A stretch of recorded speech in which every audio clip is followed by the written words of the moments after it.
ప్రకాశం barrage కు వరద నీరు పోటెత్తింది. ఎగువ రాష్ట్రాలైన మహారాష్ట్ర, కర్ణాటకలో భారీగా వర్షాలు కురుస్తుండటంతో కృష్ణానదిపై ఉన్న అన్ని ప్రాజెక్టులు నిండుకుండలా మారిపోయాయి. ప్రాజెక్టులను దాటుకుంటూ కృష్ణమ్మ సముద్రం వైపు పరుగులు తీస్తోంది. రాష్ట్రంలోని శ్రీశైలం, నాగార్జున సాగర్ ప్రాజెక్టులు కూడా పూర్తి స్థాయిలో నిండిపోయాయి. దీంతో ఎగువ ప్రాంతాల నుండి వస్తున్న వరద నీటిని ఎప్పటికప్పుడు కిందికి వదిలేస్తున్నారు. ప్రస్తుతం ప్రకాశ్ బ్యారేజ్ వద్ద 77,000 క్యూసెక్కుల నీటిని, బ్యారేజ్ వద్ద 70 గేట్లను 2 అడుగుల ఎత్తు సముద్రంలోకి వదిలేస్తున్నారు.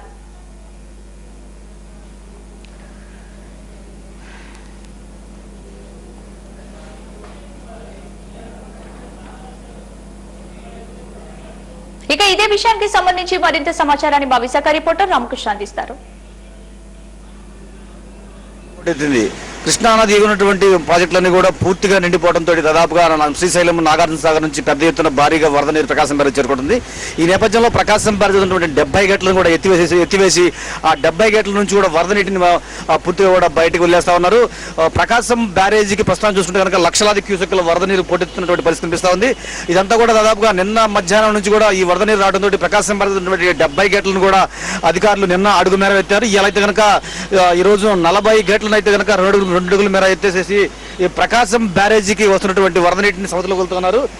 వాస్తవాన్ని చూసుకుంటే కనుక ఈ రోజు వరకు కూడా ప్రకాశం బ్యారేజీ ఆధారితమైనటువంటి కృష్ణా డెల్టాకు పెద్ద ఎత్తున సాగునీటి సమస్యతో తలెత్తింది. ఇటు అధికారులు కానీ అటు ప్రభుత్వం కానీ ఏమాత్రం కూడా సాగునీటి సమస్యను పరిష్కరించి తీసుకు కూడా ఏమాత్రం కూడా ప్రయత్నాలు చేయలేదు. ప్రకాశం బ్యారేజీ అదేవిధంగా నాగార్జున సాగర్ వదిలినటువంటి వరద నీటిని వదిలించి కృష్ణా డెల్టాకు నీరిచ్చే ప్రయత్నంలో అధికారులు అటు ప్రభుత్వం కూడా పూర్తిగా విఫలమైందని చెప్పుకోవచ్చు. ఎందుకంటే ఒక పక్కన ప్రకాశం బ్యారేజీ నుంచి కృష్ణానదిలో వేలాది క్యూసెక్కుల నీరు సముద్రం పాలవుతున్నప్పుడు కూడా మరో పక్క కృష్ణా డెల్టాలో దాదాపు ఇంకా 50,000 ఎకరాల్లో సాగునీరు లేక నారుమళ్లు కూడా వెళ్ళేటువంటి ఒక పరిస్థితి నెలకొంది.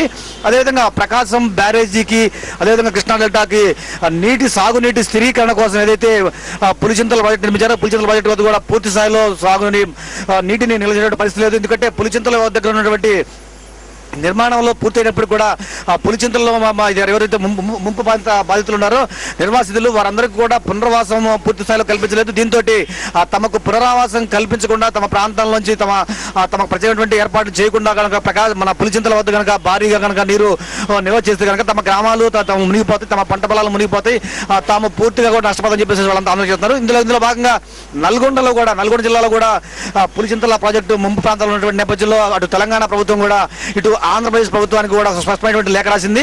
అక్కడ ఉన్నటువంటి రాష్ట్ర భారీ నీటిపారుదల శాఖ మంత్రి హరీష్ రావు ఆంధ్రప్రదేశ్ రాష్ట్ర నీటిపారుదల శాఖ మంత్రి కూడా లేఖ రాశారు. పులిచింతల వద్ద ఇటువంటి పరిస్థితుల్లో కూడా నిర్వాసితులు గ్రామాలు మునిగిపోయే స్థాయిలో నీటి నిల్వ చేయాలని చెప్పారు. దీంతో పులిచింతల వద్ద వాస్తవానికి 11 టీఎంసీల నీటిని నిల్వ చేయాలని చెప్పేసి అధికారులు భావించారు. ఆ స్థాయిలో నిల్వ చేస్తే కనుక గ్రామాలు మునిగిపోయే పరిస్థితి ఉంది. అయితే పులిచింతల పూర్తి సామర్థ్యం చూసుకుంటే కనుక 47 టీఎంసీల నీటిలో సామర్థ్యం ఉంది. అయితే ప్రస్తుతం 11 టీఎంసీలు కూడా నిల్వ కేవలం 8 నుంచి 9 టీఎంసీలు నీరు నిల్వ చేస్తున్నారు. ఈ 8-9 టీఎంసీల నిల్వకే పులిచింతల ముంపు ప్రాంతాలైనటువంటి గ్రామాలు కూడా నీళ్లు పెద్ద ఎత్తున వెళ్తున్న పరిస్థితి. ఈ నేపథ్యంలో పులిచింతల వద్ద ఇక సాగునీటికి నిల్వ చేసేటువంటి వాతావరణం లేనటువంటి నేపథ్యంలో ప్రకాశం బ్యారేజీకి నీటిని వదిలేస్తున్నారు. పులిచింతల వద్ద దాదాపుగా 9 గేట్లు ఎత్తేసేసి ప్రకాశం బ్యారేజీకి నాగార్జున సాగర్ నుంచి వస్తున్నటువంటి వరద నీటిని వదిలిపెట్టారు. సాగర్ నుంచి వస్తున్నటువంటి వరద నీరు ప్రకాశం బ్యారేజీ చేరుకొని ప్రకాశం బ్యారేజీ కృష్ణా నది పైన ఉన్నటువంటి చెట్ట చివర అదే మొట్టమొదటి ఈ ప్రాజెక్టు కూడా ఈ ప్రాజెక్టు దాటిన తర్వాత ఇక కృష్ణా నదిలో వచ్చే వరద నీటిని ఏ మాత్రం కూడా ఎక్కడ కూడా ఆపేందుకు వీల్లేదు. ప్రకాశం బ్యారేజీ వద్ద గేట్లు తెచ్చుకొని వెళ్తున్నటువంటి కృష్ణా వరద నీరు ఇక సముద్రం పాలు కావాల్సిన పరిస్థితి ఉంది. ఎందుకంటే ప్రకాశం బ్యారేజీ దిగువన దాదాపుగా 70 నుంచి 80 కిలోమీటర్ల దూరం ఉన్నటువంటి సముద్రంలోకి వెళ్లేందుకు మధ్యలో ఎక్కడ కూడా చెక్ డ్యాములు కానీ ఎటువంటి కూడా లేకపోవడంతో ఈ వరద నీరంతా కూడా ఒక పక్క సముద్రం పాలు అవుతుంది. మరో పక్క కృష్ణా డెల్టాలో ఉన్నటువంటి చివరి మండలాలైనటువంటి నాగాయలంక, అవనిగడ్డ, కోడూరు ఈ ప్రాంతాల్లో సాగునీరు లేక పొలాలన్నీ కూడా బీళ్లుగా మారిపోయే పరిస్థితి కనిపిస్తోంది. ఓ పక్క వర్షాలు పెద్ద ఎత్తున పడుతున్నప్పుడు కూడా ఆ నీరు ఆ ప్రాంతాల్లో ఉన్నటువంటి రైతాంగానికి ఏమాత్రం కూడా ఉపయోగం లేకుండా పరిస్థితి కనిపిస్తుంది. సాగునీరు కనుక ముందస్తుగానే అధికారులు ఒక ప్రణాళికాయుతంగా ఈ వరద నీటిని కనుక పసిగట్టి కనుక సాగునీరు ఇచ్చినట్టు కనుక ఈ పాటికి నాట్లు కూడా పూర్తయిపోయి తిరిగి నార్మల్ కూడా వేసినటువంటి పరిస్థితి ఉండేది. అయితే అధికారుల యొక్క వైఫల్యము అదేవిధంగా పాలకుల యొక్క ముందు చూపు లేకపోవడం కూడా ఇటు కృష్ణా డెల్టా ఉన్నటువంటి కొంతమంది రైతాంగానికి పరిశాపంగా మారింది.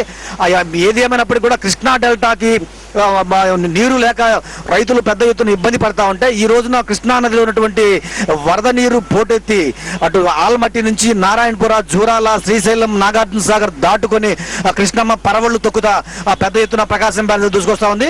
ఆ ప్రకాశం బ్యారేజీ వద్ద కూడా కేవలం 2.5 లేదంటే 3 టీఎంసీల కంటే కూడా ఒక చుక్క నీరు అదనంగా నిల్వ చేసినటువంటి సామర్థ్యం ఏమాత్రం కూడా లేదు. ఈ నేపథ్యంలో వస్తున్నటువంటి వందలాది టీఎంసీల నీటిని ప్రకాశం బ్యారేజీ నుంచి అధికారులు కూడా సముద్రంలో వదిలేస్తా ఉన్నారు. మొత్తం చూస్తుంటే దాదాపుగా ప్రస్తుతం ఈ రోజు 77,000 క్యూసెక్ల నీరు ప్రకాశం బ్యారేజీ నుంచి సముద్రంలోకి వెళ్తున్నటువంటి పరిస్థితి కనిపిస్తా ఉంది.